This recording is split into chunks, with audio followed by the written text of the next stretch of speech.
And then yan, makikita nyo, binibigay niya na yung PMAX, BMP, IMP, BOC.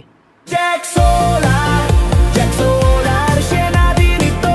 Ano ang natutunan mo? Okay guys, so mag-unboxing tayo ngayon. So bumili tayo ngayon ng Unity na multi-tester ng ating solar panel, no?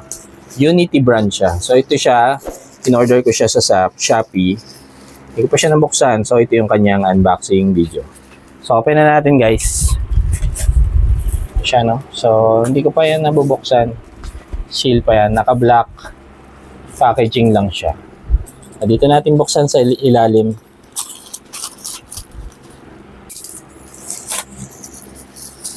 So yan. Okay, so pag open natin, ito yung makikita natin sa loob niya. Nakabukas lang. So i-open, kunin na natin to. So ito siya guys, no? So Unity. Unity ang brand guys.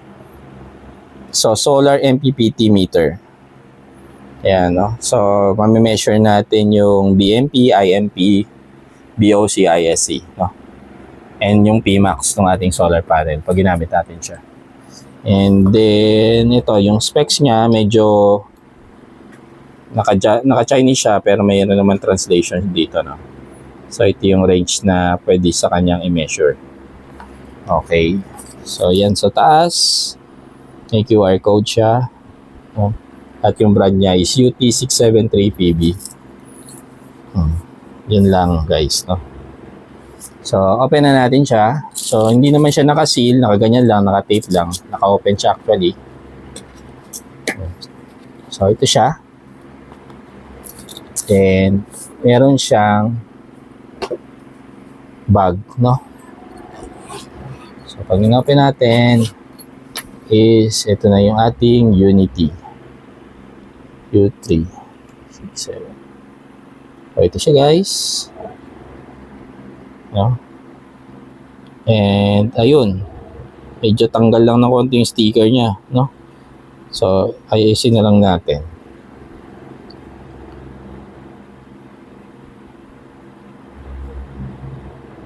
Yan siya, no?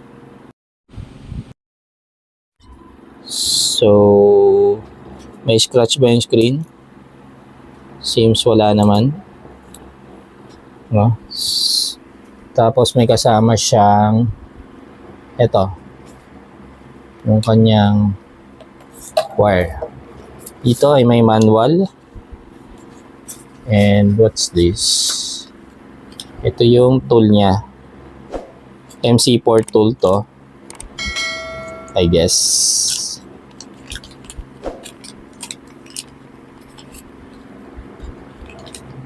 So ito siya. MC4 tools. So, yan. Okay. So, dito siya nakalagay sa kanyang packet. And yung manual, dito na rin. And ito yung ating positive and negative na wire for terminal, no? Dito. Yan. Positive goes with this positive, no? And negative goes with the negative. Ngayon, para test lang natin itong ating biniling solar panel tester, is gagamit tayo ng power supply, which is mag-a-act siya as solar panel natin or yung power source natin. And then, hindi ko muna gagamitin tong MC4 connector, no? Instead, ang ikakabit ko sa terminal niya is yung test probe ng multi-tester. No? Compatible naman siya guys kasi ito, no? Ito yung test probe ng multi-tester natin. Compatible siya kasi banana plug yung connector natin dito. So, ikakabit ko yung black sa negative and yung red naman sa positive. Yan, no? And then, ito yung power supply natin. Meron siyang alligator clip, no? So, buksan muna natin yung power supply natin. And then, yung input voltage, isi-set ko siguro ng around 26.4. And then itong current sa pangalawa is okay na yan, 10 ampere, no? So check natin kung mababasa to nung ating solar panel tester. So positive to positive, negative to negative, and then pipindutin natin yung output ng ating power supply. So check natin. So sa ngayon, hindi pa kasi naka-on yung power supply kaya wala pang display sa screen nito, no? So check natin kung mag-out, babasahin niya, no? Okay.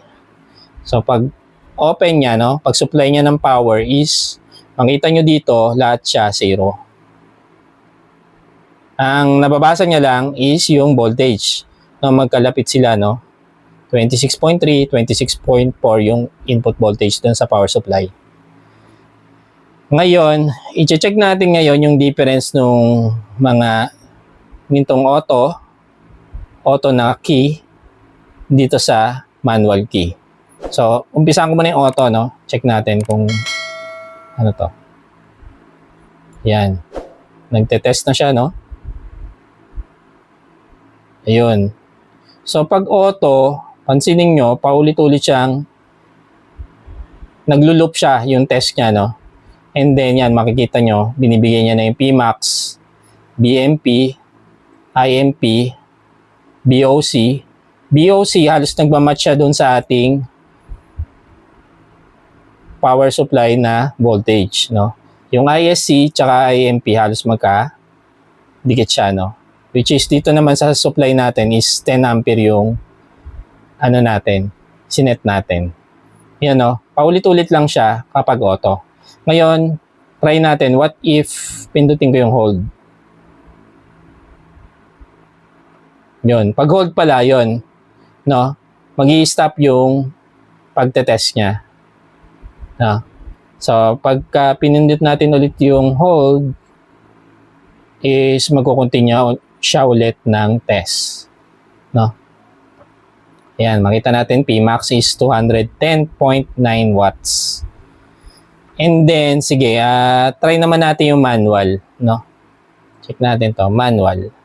What if manual naman? Okay, manual. So, check natin ngayon.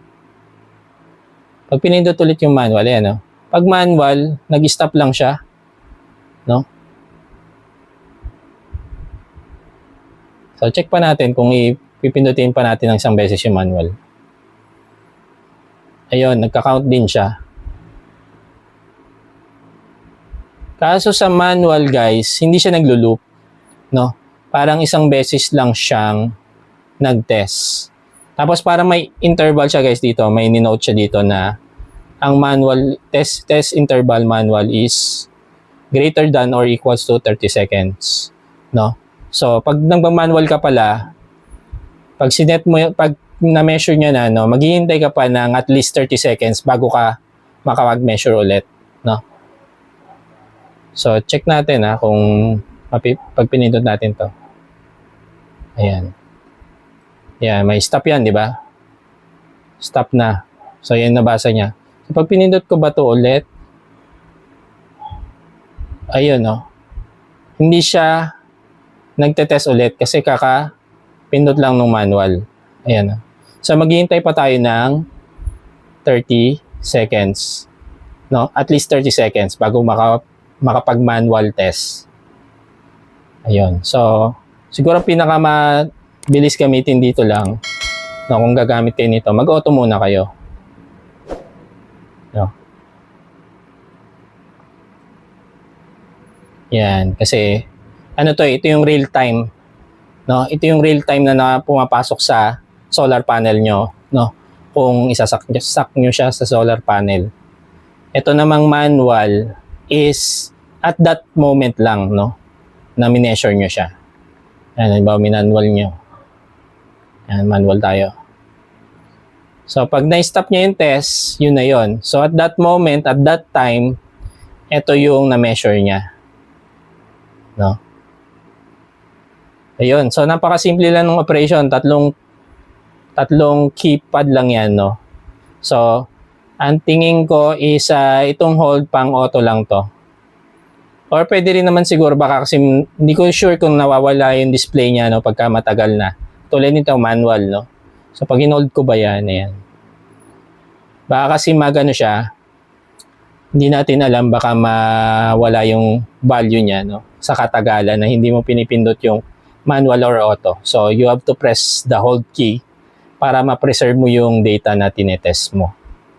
The next day. Okay, alas 2 na ng tanghali, no? So, ito yung ating tinetest ngayon. No, gamit itong Unity, no? So, ayan.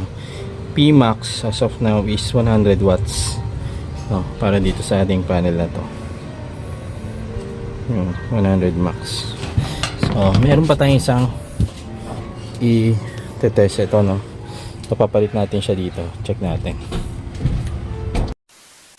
Okay, so ilagay na natin to dito. Diyan muna natin siya ilagay, no? So punta muna tayo dun sa pangalawa ng ating panel. 2:30 in the afternoon na. So meron pa tayong nakukuha around 95 watts, no, na power kanya, no? 95 watts, no? Dito. So mataas-taas din. Okay. Ito pala, no, binaligtad natin yung panel. So para sa may mga nagkaka-interest na utilize yung pagka-tilt nitong ating panel, no. So ito makukuha niya, no, kapag completely nakabaligtad siya, guys. O yung ating ilalim na panel is siya ang nakaibabaw, no. So makakakuha tayo ng around 28.3 watts, no. Pero ano na kasi ngayon, no, halos mag-aalas 3 na ng hapon. So mas malakas pa siguro yung makukuha niya kung itetest natin to ng mga 11 AM siguro, no, around 10 to 11 AM.